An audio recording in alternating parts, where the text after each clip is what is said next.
ในมื้อนี้8 กรกฎาคม 2026ห้องว่าการศูนย์กลางภาคได้จัดพิธีประกาศการจัดตั้งและเสื่อมซึมนิติกรรมสำคัญของภาครัฐภายในห้องว่าการศูนย์กลางภาคพิธีดังกล่าวจัดขึ้นภายใต้การเป็นประธานของท่านเพชรพรหมพิพักษ์กรรมการกลุ่มการเมืองศูนย์กลางภาคหัวหน้าห้องว่าการศูนย์กลางภาคเข้าร่วมมีบรรดาคณะภาคคณะนำพนักงานรัฐกรพร้อมด้วยแขกถูกเชิญในพิธี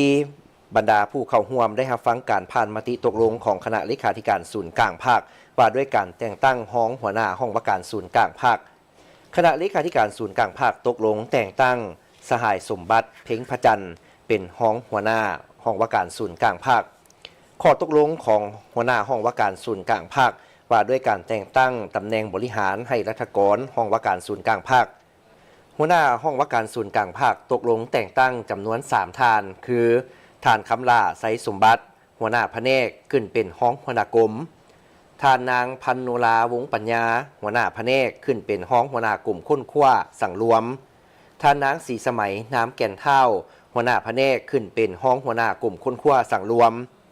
จากนั้นท่านผาคำอินแสงกรรมการศูนย์กลางภาค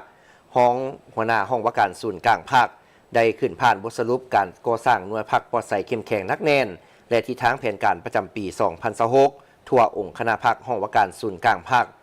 มีหน่วยพักทั้งหมด12หน่วยพักในนี้1หน่วยพักเป็นหน่วยพักสร้างตั้งขึ้นใหม่คือหน่วยพักห้องการปฏิรูปรัฐวิสาหกิจมี11หน่วยพักแม่นได้สำเร็จแผนการก่อสร้างหน่วยพักปลอดใสเข้มแข็งนักแน่นในปี 2025ในโอกาสดังกล่าวท่านเพชรพรหมพิพักษ์ได้โอลมและได้เรียกร้องให้เอาใจใส่อย่างตั้งหน้า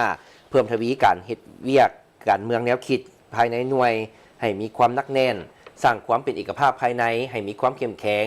สืบต่อเสริมขยายมูลเสื้อให้มีความสามัคคีความเป็นปึกแผ่นบนพื้นฐานแนวทางนโยบายของพรรคและสิ่งสำคัญขาดบ่ได้นั่นแม่นเวียกงานที่ตามกฎกาต้องได้เฮ็ดเป็นระบบและเฮ็ดเป็นปกติเพิ่มทวีปรับปรุงกงจักการจะตั้งให้มีความหนักแน่นเข้มแข็งปรับปรุงยกระดับสมาชิกพรรคพนักงานให้รับประกันทางด้านปริมาณและคุณภาพถือเอาการยกสูงคุณภาพในการนำพาอย่างรอบด้านเป็นหน้าที่ยุทธศาสตร์ทางด้านการจัดตั้งและแมนความรับผิดชอบโดยโกงของคณะพรรคแต่ละขั้นสมาชิกพรรคทุกสหายพนักงานทุกคนเพิ่มทวียกสูงระดับความรู้ความสามารถทางด้านทฤษฎีมาร์กเลนินด้านวิชาเฉพาะในทุกๆด้านให้แก่สมาชิกพรรคพนักงานให้สูงขึ้นเรื่อยๆเพื่อแนะใส่เหตุสำเร็จหน้าที่การเมืองตามภาระบทบาทที่พรรคได้มอบหมายให้